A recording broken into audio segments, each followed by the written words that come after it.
అవునా? సర్కిల్ ఎందుకు వద్దంటున్నావు? సర్కిల్ ఉంటేనే లోగో బాగా కనిపిస్తుంది. లేదురా, మన విఆర్ఎల్ సంస్థకి ఎటువంటి సరిహద్దులు ఉండకూడదు. No boundaries. సార్, మీకు సుమారుగా ఎన్ని బండ్లు ఉండొచ్చు అంటారు? నా దగ్గర ఉండేవి 4 పసుపు లారీలు సార్. ఏంటంటే అలాగంటారు? రాష్ట్రంలో ఏ రోడ్డు మీద చూసినా మీ పసుపు రంగు బండ్లే కనిపిస్తున్నాయి. సంకేశ్వర్ గారు, పసుపు రంగుని వేరే ట్రాన్స్పోర్ట్ వాళ్ళు కూడా కాపీ చేస్తున్నట్టున్నారండి. కాబట్టి ఈ విషయంలో మీరు కొంచెం జాగ్రత్తగా ఉండాలి. అలాగే సార్, రండి రండి. హలో, ఏంటి హలో? నా నుంచి ఇన్స్పైర్ అయ్యి చాలా మంది వాళ్ళ లారీలకి పసుపు రంగు వేస్తున్నారంట, తెలుసా నీకు?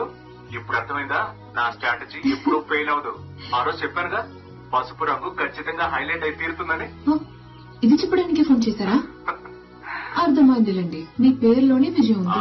దాన్ని మళ్ళీ మళ్ళీ గుర్తు చేయాలా ఏంటి? ఇంకా కొంచెం గట్టిగా చెప్పు. సరే సరే, ఫోన్ పెట్టండి.